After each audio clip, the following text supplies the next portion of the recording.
I'm Henry Shapard. I'm the principal cello at the VSO, and I'm joined by two of my wonderful colleagues from the cello section here, Natasha and Zoltan. And we're here to talk a little bit about Mischa Maisky's upcoming visit in a couple of weeks, beginning of April, to play the Dvořák Cello Concerto with the VSO. So I thought, we have three cellists from three different nationalities, three different traditions of playing. But all of us know and love the Dvořák Concerto. So I figured I would ask my colleagues first, when was the first time you heard the piece? And what is it that you like so much about it? So Natasha, maybe you can go first. Okay. I couldn't tell for sure when I heard it first. But that was such an important piece for everybody in Russia.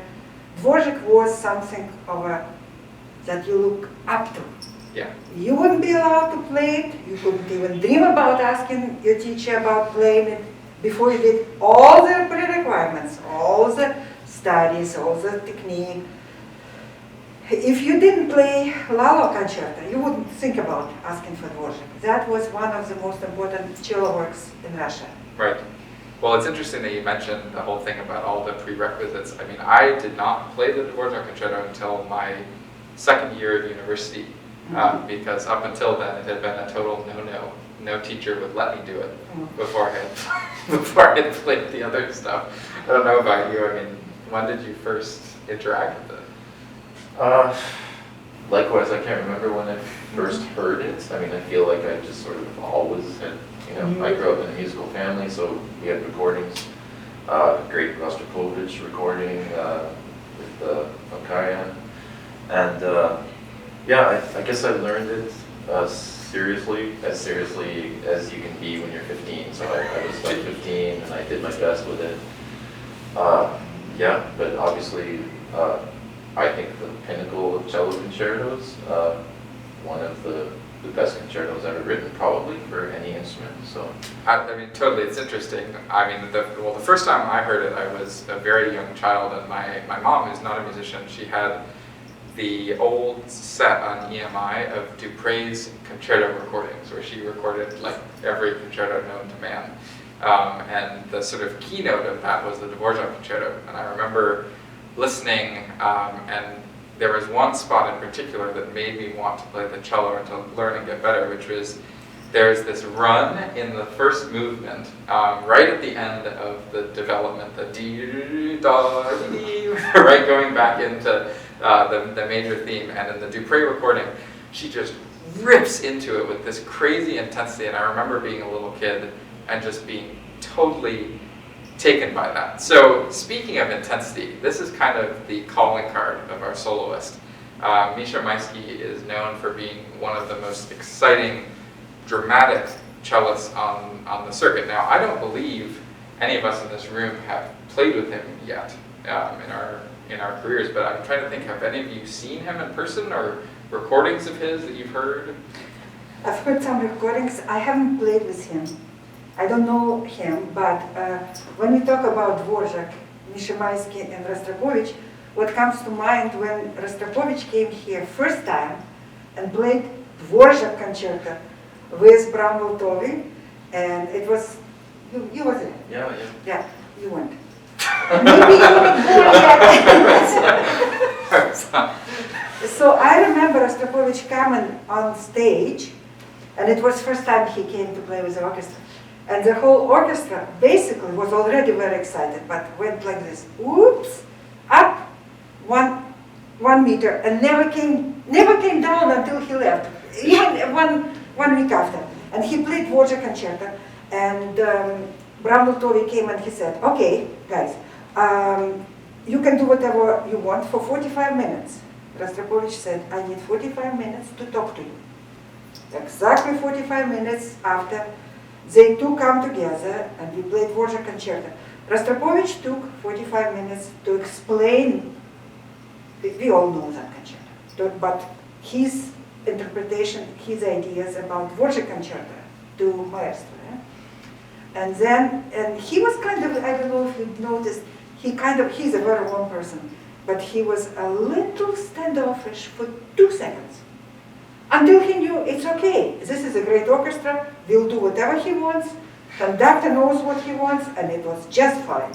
Right. That's Well, worship. one thing we should mention is that Maisky was a Rostropovich student, and so he's sort of probably the last big name soloist who is directly carrying that sort of banner coming from Rostropovich. I'm just trying to think. I mean, I know the first recording of Maisky that I ever saw was a video of him playing the Shostakovich Concerto Okay. with just extraordinary intensity. I remember watching at the very end, you can see he actually turns his bow hold into a fist.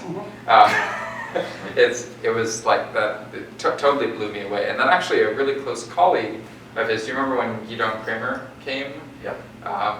That was, I mean, I believe they played trios together, right? So that was sort of there. What was he that Kramer played with us? It was Schumann, wasn't it? It was the Schumann cello. Oh, that's right. Yeah. Transcription for violin. Transcription for violin. Yeah. So I guess this has been sort of a long time coming. Maisky being here, playing a piece that we know very well. And the last question I'll direct to you, Zoltan, which is, what do you think feels different about playing the Dvořák concerto when you're playing in the cello section for it, as opposed to being the soloist? Do you enjoy it as much? Personally, I enjoy it more because I get to listen. Yeah. But I don't know about you. This is one piece that I played as a soloist with an orchestra. I played it with the Vancouver Philharmonic, which is an amateur orchestra here in town. So I do have a little experience with that. I have to say that was a blast. A one-time event of my life. But to play in the cello section, obviously knowing the piece so well, just growing up, studying it, etc. It's just you know how everything is supposed to go. You can just sort of focus on the soloist and enjoy the music while you're playing. So. Rostropovich came and played it. We've done it with Yo-Yo Ma. So I'm really looking forward to seeing Mischa Maisky, who's in that direct line of, succession of great Russian cellists. So. Yeah, it's just, there's something about, I've played it in the orchestra a bunch as well, not in the VSO, but I've played that orchestra part more than I've played the solo cello part in concert. I've never played the Dvořák concerto with orchestra. But when I'm sitting in the cello section and you get to that tremolo chord right before the soloist comes in, it doesn't matter if you're in the cello section or the soloist, you get the same butterflies. Yeah. It's a really, really special moment, that first entrance. So anyway, It's like a perfect concerto. It's perfect. It's perfect. I don't think there's a wasted note. And I know this is, obviously they ask cellists why we like a cello piece so much, but I think if you were to poll the rest of the orchestra about which solo concerti are the best ever written, the Dvořák would be on most people's list. Yeah, I agree. They better say that. Yeah. Well, thank you so much. We hope you come and see this. Really, it's going to be quite special. So, already that at least 3 members of the VSO are going to be very, very excited to be on stage. So, thank you very much. Thank you. Thank you.